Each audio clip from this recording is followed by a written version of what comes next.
Hey, Hawkeye fans, Chad Leistikow of the Des Moines Register. The emergency pods are usually good ones, and this is no exception for you guys out there.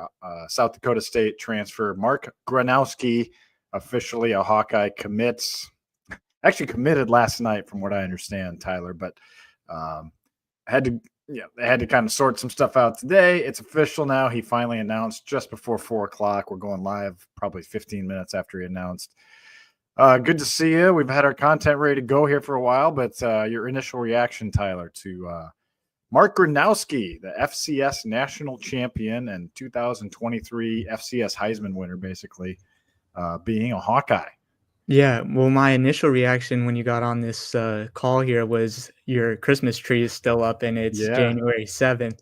And then, so I was making fun of you for that. And then I realized that I have a little, like a miniature Christmas tree that it's fake basically, but I Mm-hmm. never took it down from from the Christmas of 2023, I guess. And it's just kind of like a little floral arrange, not kind of just a tree in my apartment. So anyways, so then Well, I Christmas came early for the Hawkeyes, so there yeah, you go. yeah, that's Or a Christmas came little late. late, yeah, a late That's holiday what I gift. meant. Okay, so anyway, so to the Gronowski, yeah, so I mean, he checks almost every single box imaginable. He's a two-time FCS national champion, proven winner. He's thrown for over 10,000 yards in his college career.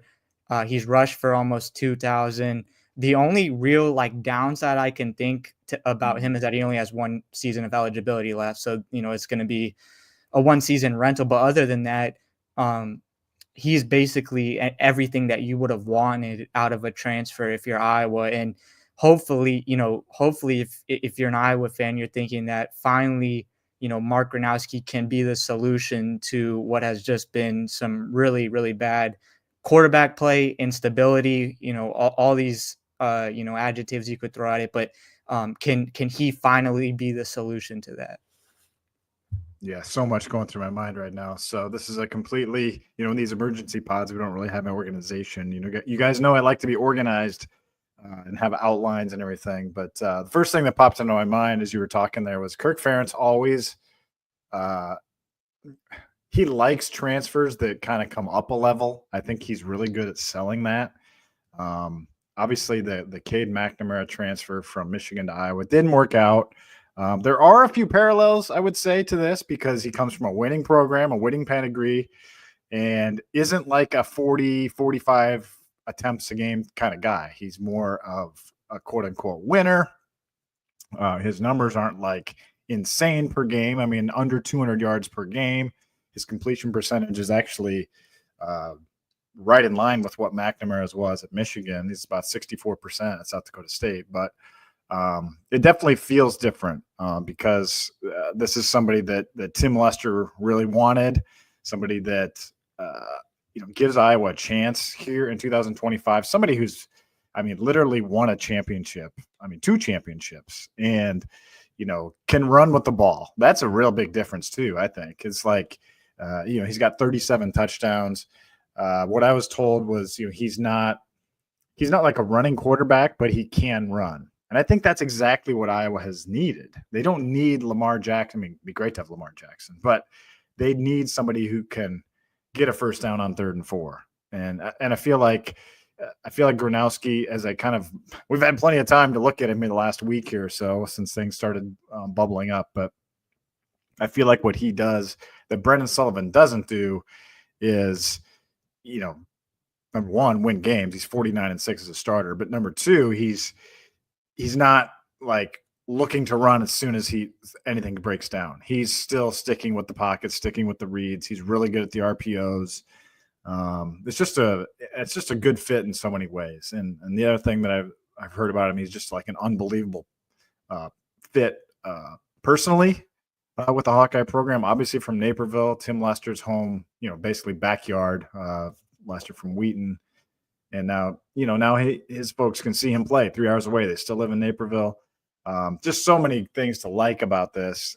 And it's still, while there are some similarities to the McNamara thing, and I understand there's some PTSD there, there's also a lot to like here just because of, this is Tim Lester's guy here. So, and he's excited about it. I might be freezing up a little bit here, or lagging a little bit, but can you still hear me all right? Yeah, you look and sound great to me. Oh, really? Okay, good. Yeah. Okay. So, nice haircut too, by the way. No, thank you. But no, so I think, there is the Cade McNamara situation is a little bit of it turned into a cautionary tale, right? Because in the fact that all excitement and hype doesn't mean that that's going to guarantee production on the field. Like, I think, you mentioned that there's some real parallels, and I think you were right on with that. But, in my question would be is if it's not Mark Gronowski to turn around Iowa's quarterback room, what would it take? Because this is a guy that has accomplished so much. He's a winner. That's a great point. That's a great point. Like who I just don't really know if, and given that Iowa, they're not going to be able to pick from the cream of the crop in terms of quarterbacks at this point, because just of the struggles that position group has had. It's not the most appealing landing spot, but what would it take if it's not Mark Gronowski? I think it almost feels like a make or break sort of for Iowa's quarterback room. Year 2 under Tim Lester.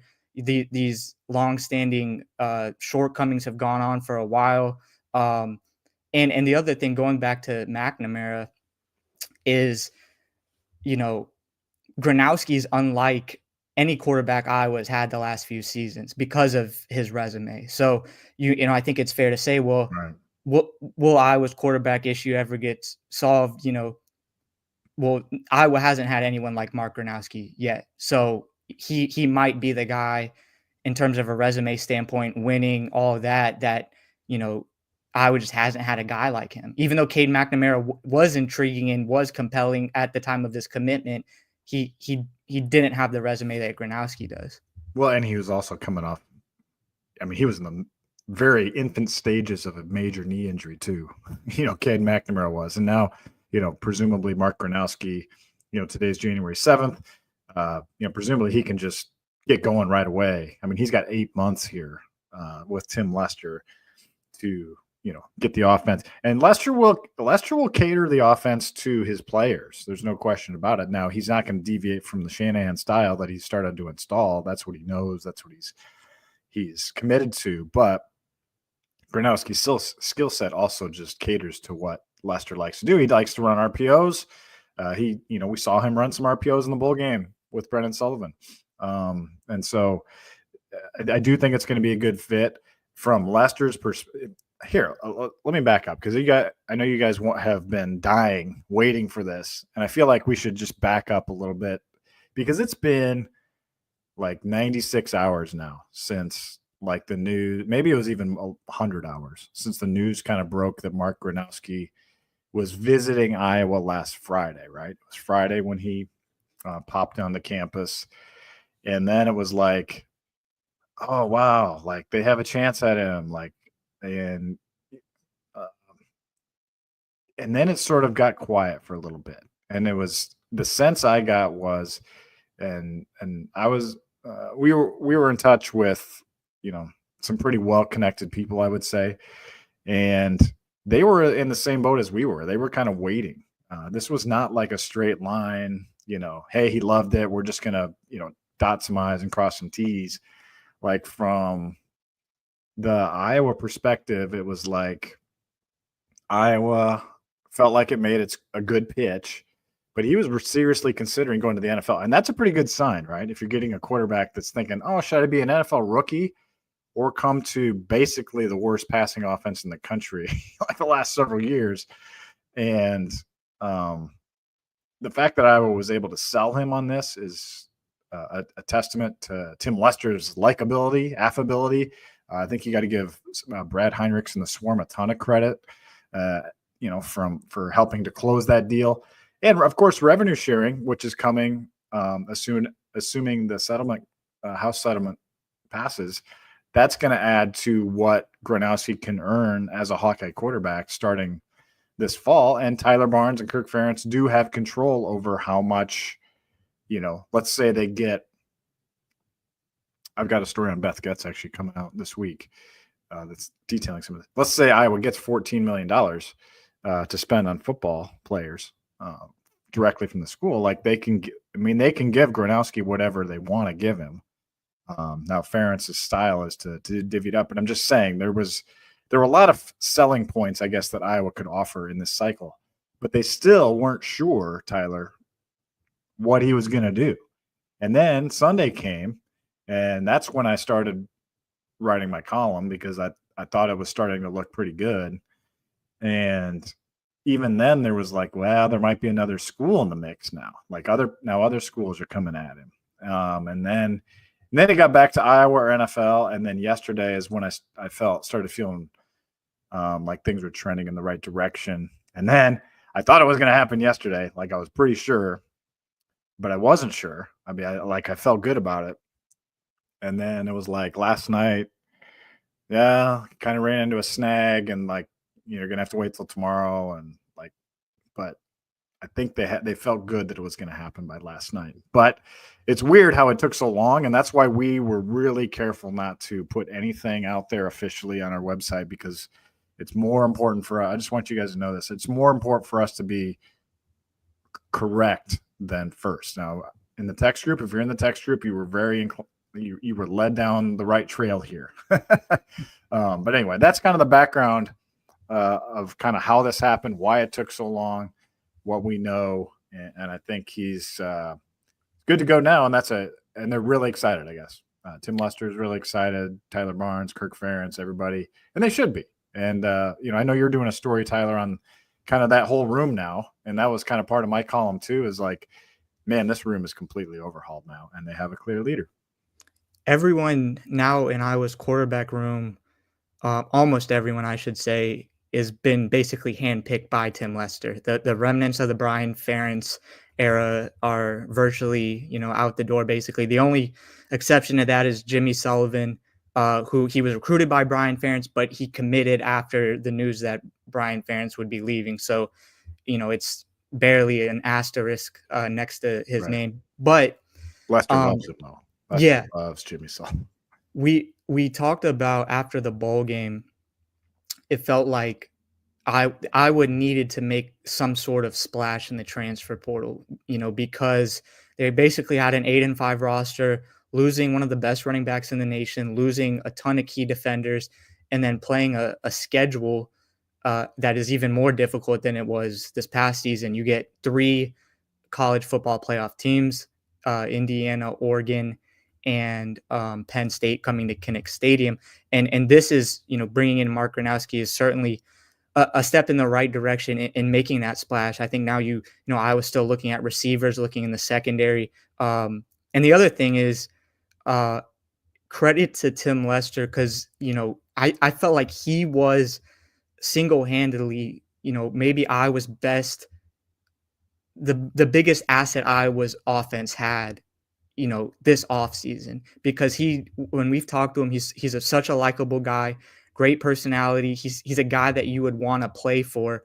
And to be able to get someone like Gronowski to a place where it's basically, it's been a quarterback graveyard. And I almost make like the comparison to, Chad, I don't know if you remember, when the Cleveland Browns had that stretch where they just went through quarterback after quarterback without much success. And, you had people that put the names of each quarterback like down a jersey, right? And that's what it almost feels like now with Iowa. But Tim Lester is such a that'd be a pretty funny jersey, actually. Yeah. Dargan says the stretch is still ongoing. Yeah, it might be. Man. But yes, but Tim Lester being D Hill. Go ahead. But sorry. But Tim Lester just being, he's a guy you want to play for, and I think his personality, his experience, that makes Iowa a much more a landing spot that's much more appealing than if someone like, not to pile on, but Brian Ferentz, who just didn't have that type of experience with quarterbacks. So credit to Tim Lester. And this was just for the outlook of Iowa's 2025 season. Like this brightens things. Not saying it solves everything, but things feel a little bit brighter now headed into the spring. A lot of questions popping up in the YouTube chat, so we're going to start hitting those here before I ramble again. But I did want to, like I promised the text group, I would give you as much background as I could on why we were waiting, what was going on, what, come on. Everyone was like, well, come on. And like they were up, they wanted Mark to announce, they were mad at me. But anyway, so thanks for allowing me to share some of that background. Couple of questions. What do we think happens with Brendan Sullivan? That's probably the one wild card here. Iowa feels, Hank Brown's got 3 years left. Jimmy Sullivan, 4 years left.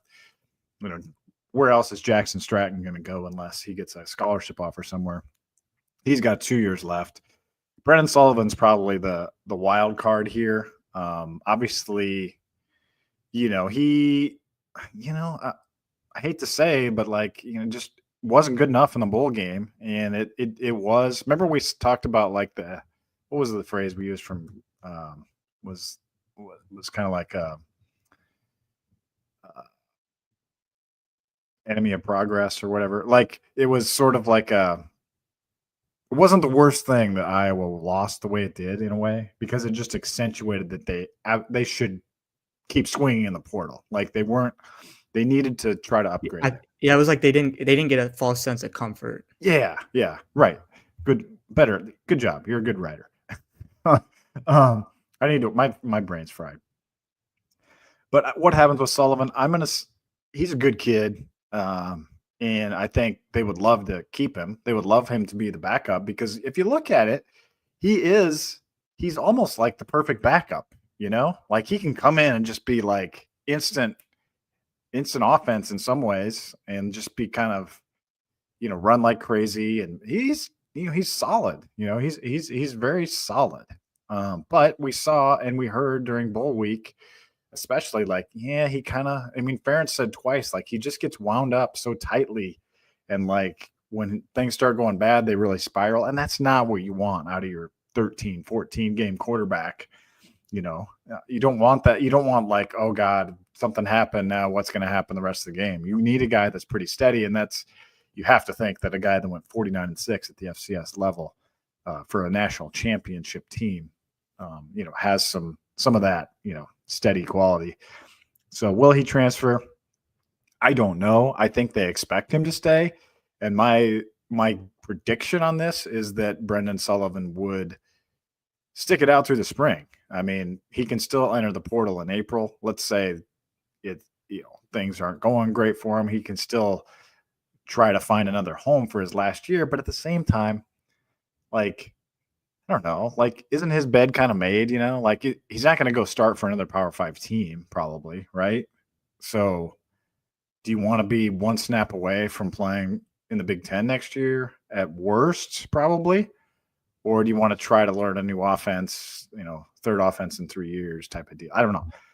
I think he'll probably stick it out this spring, would be my guess, because, he's gotten, he's right there, and they're going to give him a chance for sure. But yeah, I think it's important. When you were at leading up to the Music City Bowl, he was basically asked about this because Iowa was obviously active in the portal quarterback wise, and this was after Hank Brown commitment, but before Mark Gronowski, and he said he was staying. And I don't know now if obviously the Mark Gronowski news, if that changes anything, but for what it's worth, back before the bowl game, he said he was staying at Iowa. I think he deserves, at the very least, he deserves a chance to compete for the job. We're talking now like Mark Gronowski is the front runner and is going to be the presumed starter. But if I'm Iowa, I make it an open competition. And if Brendan Sullivan makes major leaps over the offseason, which is possible, but you think when you bring in a guy like Gronowski, he's going to be the starter. But I think you at least make it an open competition. I think you let Hank Brown compete as well. I think that would be a great experience for him. You felt it a little bit heading into last season where it was the competition with Sullivan, McNamara. They threw Linus in there as well. And it was like, okay, Iowa actually has what you could maybe even, qualify as a competition heading into the season, which was a nice change of pace. I feel like there can be even better competition entering next season, because now you have 3 guys who could make a, at least deserving case to be in that role. and the fact that you have 4 guys now in your quarterback room that have started multiple games at the Power 5 level. You have Jackson, or not at the Power 5 level, excuse me, Yeah. at the college level. You have Mark Division Gronowski. One. Division Yeah, One. Division One. You have Mark Gronowski, Brennan Sullivan, Hank Brown, who started at Auburn, and Jackson Stratton. So that's as deep of a quarterback room and experience as Iowa's had in a while. So I think that the competition aspect of it, being able to work with Tim Lester, let him facilitate that. I let the dogs eat, as they say, and see how things kind of figure themselves out from there. Yeah, our YouTube audience is just outstanding right now. So thank you all for showing up. And that was one of the questions we also had. And Dargan, keep pushing them in here if you see them, see good ones. Is Mark Gronowski guaranteed the day one starter? And I can tell you from, I got to talk to Tim Lester on the side a couple times at the bowl game. Like I would say no, he's not. Now that's probably, I think you would have to say he's the leader, but Lester, like, he wants a room with like good competition. Like, that's what he wants in this room. And I think he's got it. I really do. And I would suspect on tomorrow's Hawk Central radio show, Tyler, maybe we can go through each guy one by one and kind of dissect the competition a little bit. And, maybe look at the future too. Like what's the 2026 quarterback situation? Because I think that's also that's what he's building for. I mean, Tim Lester is building for not just this year, and that was kind of what I wrote in my column, Tyler, is like, by getting Gronowski now, you're actually improving your 2026 room because you have competition. Like, you're going to have, you're not going to have Hank Brown going against Brennan Sullivan. You're going to have Hank Brown trying to get all the way up to Mark Gronowski, and you're going to have Brennan Sullivan challenging Mark Gronowski, and Jimmy Sullivan trying to fight for reps and claw for reps. Jackson Stratton, he's not going to give up. We liked what we saw from him in terms of being a gamer and all that stuff. And I don't know, I feel like you just have to be so excited if you're a Hawk fan about this spring now. I mean, last spring it was sorry to laugh. Last spring it was Deacon Hill and Marco Linez, took all the reps. That was it. Deacon was one. Deacon was your number one quarterback last spring. And James Reeser. Oh no, he wasn't here yet. No. He wasn't even there. No, right? Cade hurt. Cade was hurt again.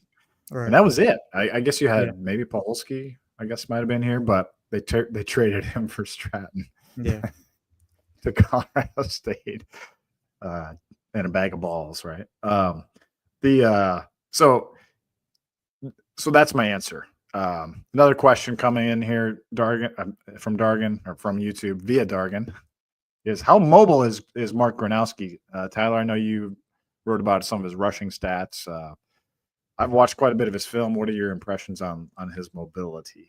Yeah, I mean, he has, I don't know the number off the top of my head, but he's rushed for a lot of touchdowns. So he obviously. Yeah, 37. I've got 37 is the number. 37. I have it in the top of my head. There you gone go. over my damn column so many times. Like, there you go. No, yeah. So I mean, he obviously can use his legs. I think that, like you said earlier, you don't need a guy that is maybe a Lamar Jackson dual threat guy. I would just need someone that can maybe extend plays with his legs. And the thing was, Brennan Sullivan was almost the extreme of that, because I'm not sure he knew how to harness that ability to its full potential, because we saw the how many hard hits he took, especially you look at in that Music City Bowl. And so I think you need someone that not only has the ability to use their legs, but knows how to use the ability with their legs. And I think Gronowski brings that. He's also a low mistake guy. Hasn't committed a lot of interceptions in his time playing at South Dakota State. So I think that's another positive as well. Yeah, he's as someone put it to me, maybe I already said this. I can't remember what I write and what I say sometimes. That he's not a running quarterback, but he can run. And that's kind of what he gives. I mean, 37 rushing touchdowns would be a school record for Iowa for a running back. So, he's very capable. He's, his career average per game rushing wise is 32 yards per game, which isn't, it's not like 100 yards a game, but most Iowa quarterbacks have negative totals every game. So to have a net plus 32 in rushing, what a difference that could be. So I would say, yes, he's mobile, but he's also bigger. Like his size, Tyler, is closer to Nate Stanley than like Cade McNamara.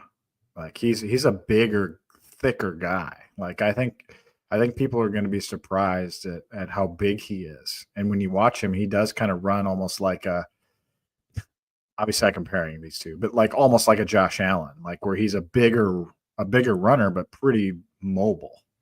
So I'm really interested to see how he translates. Obviously, we've seen him once in Kinnick Stadium, and kind of my running joke with a couple of people has been he scored 4 points for the Hawkeyes already in his career via Jack Campbell and Joe Evans safeties in the 7-3 game in 2022. So his stat line in that game was not great, but obviously that was an outstanding Iowa defense. He was 10 for 26 for 87 yards, and his outstanding tight end, Tucker Kraft, who obviously, if you guys are Green Bay Packers fans, know him, he got hurt like in the first or second drive of that game. So that kind of really torpedoed South Dakota State that day. Anyway, what else, Tyler? What else? No, I mean, I think it's fair for us to talk about what type of weapons Gronowski could have around him. And the good thing is that I think it's still early enough in the transfer portal cycle that if you're an Iowa fan, you're hoping there could be sort of a domino effect, right? Because knowing that Iowa now has Mark Gronowski, does that make it a more appealing landing spot for a wide receiver to come, or something of that nature, as Iowa is looking to add on the boundaries. And the wide receiver room first season under John Budmeyer, I think they showed some promising signs when you had guys like Jacob Gill, Reese Vanderzee, Jared Bowie, Dayton Howard, guys like that, who showed some flashes of what they can do. But you still are looking for kind of a guy that can really be a game breaker on the outside. Sam Phillips is one guy from Chattanooga that they're looking at. He has over 2,000 receiving yards in his college career. He'd be a guy that comes in instantly with more, college production than anyone else in that room. But I think now that one really big piece is into place via the transfer portal, that might help build some momentum, or at least, the hope for Iowa would be is that now that you have an established guy like Mark Gronowski, that might help some other dominoes fall into place. Yeah, and that was another thing about the whole Gronowski saga in the last 4 days was like when Griffin Wilde committed to Northwestern, like there was, oh no, that means he's going because his former offensive coordinator is Northwestern's offensive coordinator. I was like, oh, that's a terrible sign for Iowa. He's not coming. That's like all I heard. I was like, oh, and I was like, no, it doesn't mean anything. Like he didn't even visit here with him. And Iowa did pick up a defensive tackle from South Dakota State as well. I thought that was actually a good sign. And yeah, Sam Phillips sounds like they got a good chance at him. And I told someone this too, like Griffin Wilde was a really good receiver for South Dakota State this past season. But to me, he looked like on film like exactly what Iowa has in Reese Vanderzee. So I didn't feel like that was like necessarily like the fit you need. This Sam Phillips guy is more of a smaller playmaking receiver. I think he's 5'9", 185 from Cartersville, Georgia. Like that's the type of guys they need. They need guys that can make plays once they get the ball in their hands. And Vanderzee and Bowie, honestly, are kind of more like your traditional bigger receivers, maybe Dayton Howard. So they had enough of those guys already. Well, I think what Iowa needs is speed. That's what I'm saying. Yeah. They didn't need that. Yeah, they need. No, I mean, I just think they have the size. Like Dayton Howard, obviously, is a ton of size. I think you feel good about the tight end room with Zach Ortworth, with Addison Ostrenga, but maybe having a guy that can just flat out run past someone. on the outside, and that could open up the deep ball as well, which we know was a struggle for Iowa. So, Well, and I kind of wrote that, hey, here's what Tim Lester should say to Mark Gronowski while he's here for the visit column. And, he does bring back an all Big Ten, first team all Big Ten center in Logan Jones. PFF had Jennings Dunker as one of the highest graded tackles in the country, and he was Iowa's number 1 graded player, period, even over Caleb Johnson this past season. And then throw in Bo Stevens and Cade Pieper. Like, you have to really like the pieces that Iowa's bringing back on offense. Obviously, they lose Caleb Johnson, but to answer those questions out there, like, I feel like the offense has a chance to take that step forward, because really the step that was missing was in the passing game, and he just hasn't been happy with the guys they've had in the pocket. What else, Tyler? Anything else on this before we let the people go?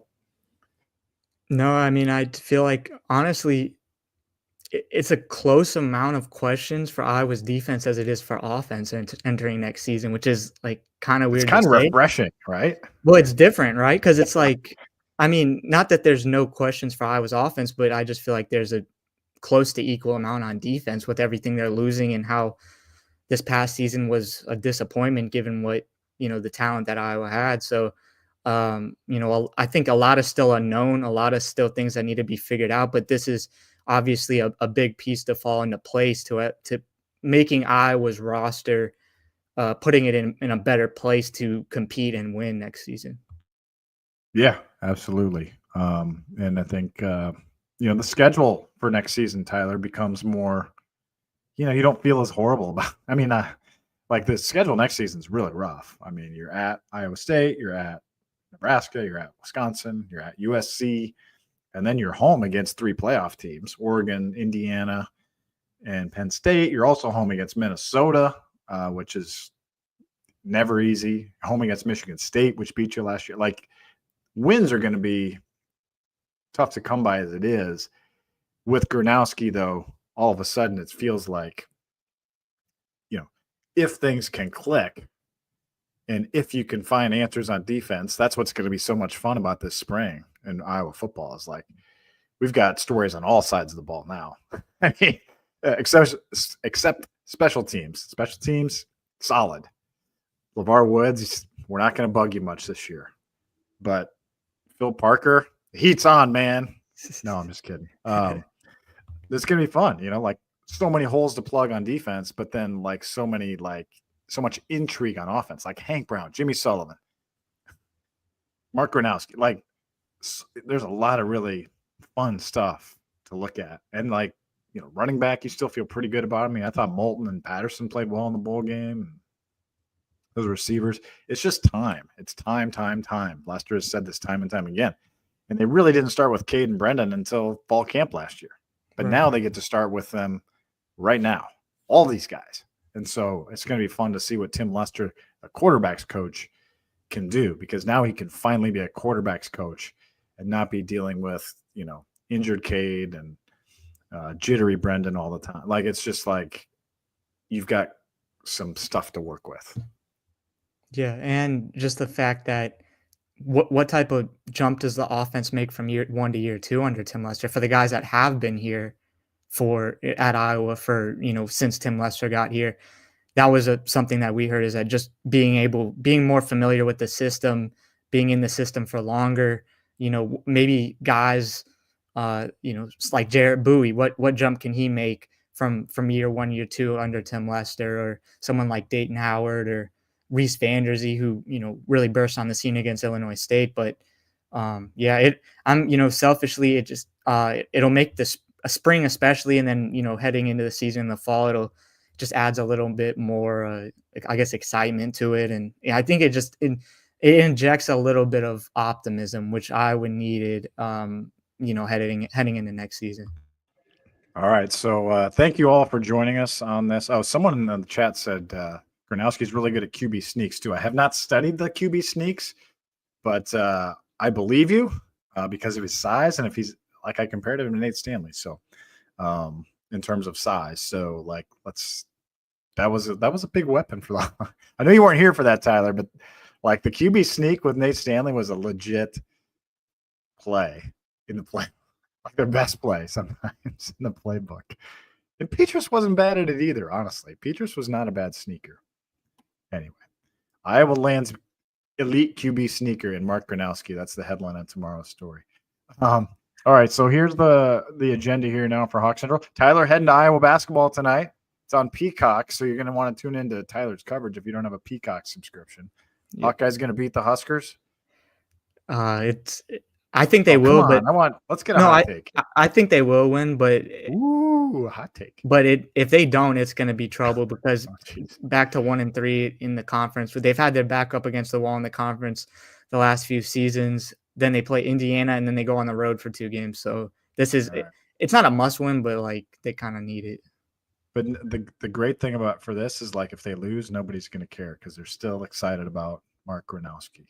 Tyler and I will have our usual Hawk Central show tomorrow, the radio show, so look for that. If any of your friends missed this podcast, I'll be sending out the audio edition here shortly. And then Thursday morning will be my Beth Getz podcast will come out. I interviewed her at the Music City Bowl. It's an hour. You're going to want to hear it. It's about all the good stuff.